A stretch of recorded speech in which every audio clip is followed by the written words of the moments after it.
sin pegar grandes saltos en la historia, entre 1880 y 1940 gobierna la Argentina. Digo, familia como familia conductora del resto de las familias de las oligarquías regionales y por supuesto con un fuerte maridaje, sobre todo a partir del 1900-1910 en adelante, con el ejército nacional, donde el ejército va construyendo, y esto también lo veremos después, sobre todo en la década del 30, un proyecto político. Por eso creo que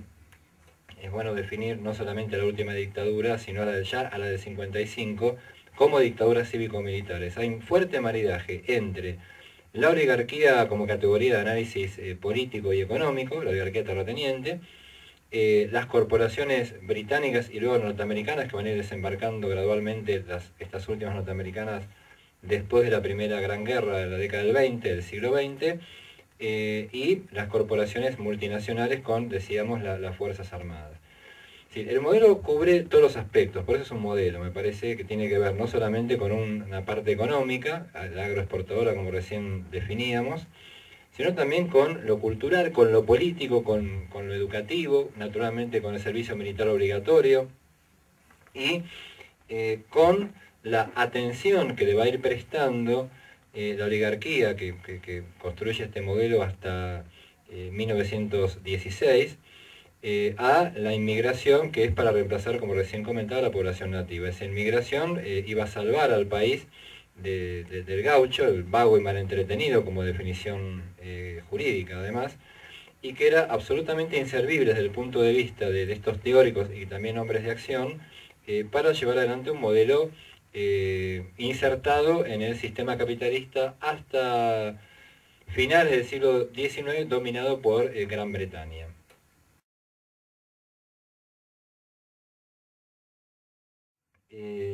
Primer modelo a traer como sujeto, como trabajador, tenía que ver con trabajadores franceses, suecos, alemanes o ingleses. Por supuesto que en esta etapa que estamos hablando,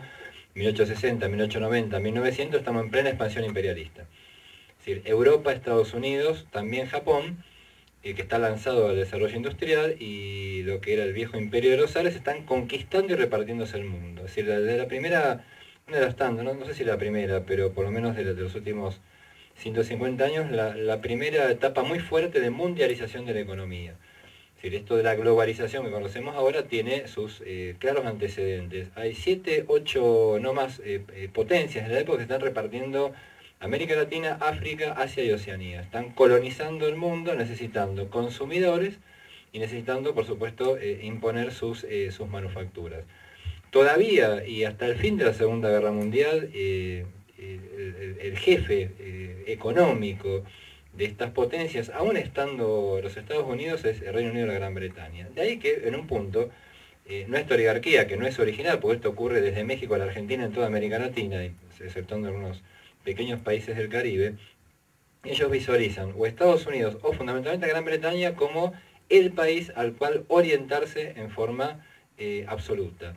Cuando decimos en forma absoluta, me parece que es buena las categorías que utilizaba Lenin para analizar aquella etapa cuando habla de las semicolonias. Nosotros teníamos himno, teníamos bandera, teníamos lengua propia, un gobierno entre comillas electo, porque hasta la ley de España todos sabemos la ley del voto masculino, secreto y obligatorio, el fraude electoral era lo que permitía al viejo partido conservador poder gobernar nuestro país. Pero digo, lo de semicolonia tiene que ver con esto, con las ansias, inclusive se ve luego en la década del 30, la década infame, de pertenecer de forma directa o indirecta a la corona británica. Desde Marcelo T. de Alvear, pasando por Carlos Pellegrini, e inclusive el hijo de Roca, le plantean directamente entre 1815, es decir, Marcelo T. de Alvear, pasando por Pellegrini en la década del 90 del siglo XIX, o el hijo de Roca, a mediados de la década del 30 del siglo XX, le plantean a Gran Bretaña formar parte de la corona británica. Estos son documentos históricos donde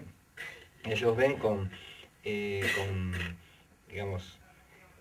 certeza que los males económicos de la Argentina se solucionan formando parte del Reino Unido de la Gran Bretaña. Es decir, una entrega lisa y llana del territorio, de nuestro territorio nacional a la corona británica.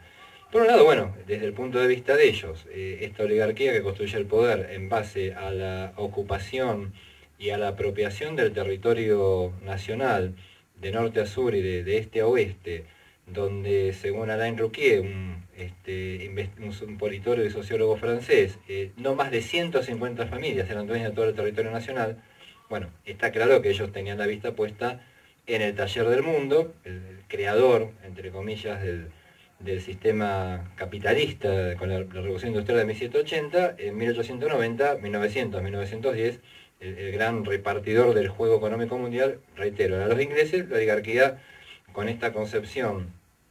de sometimiento a este poder del centro del capitalismo, era natural que planteara: queremos pertenecer a ustedes.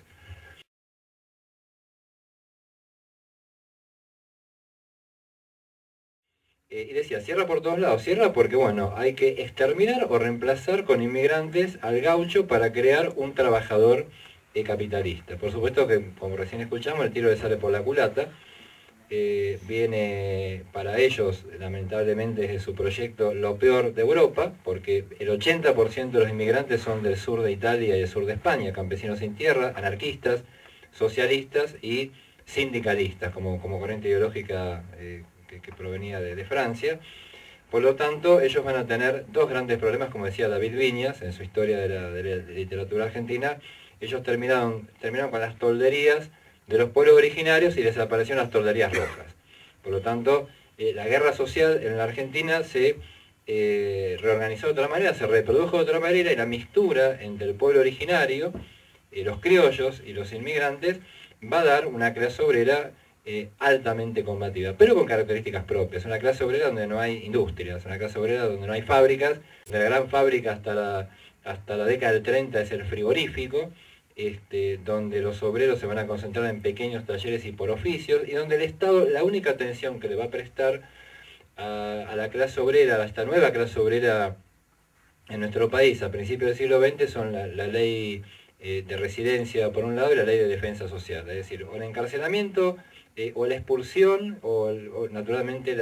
el perder el trabajo por el solo hecho de activar sindicalmente. Y también, como escuchábamos recién, la Argentina jamás fue el granero del mundo, nunca lo fue. Estos son cuestiones que tienen que ver también con esta construcción histórica del liberalismo mitrista que yo comenté hoy, cuando recién comenzaba a charlar, donde hasta principios de los 60 y a grupos muy pequeños, cuando empezaba a moverse un poco el debate histórico e historiográfico en la Argentina, hasta ahí el liberalismo mitrista fue la única versión, la única opción que tuvimos como pueblo, y que tuvimos en los colegios primarios, en los secundarios y en las universidades.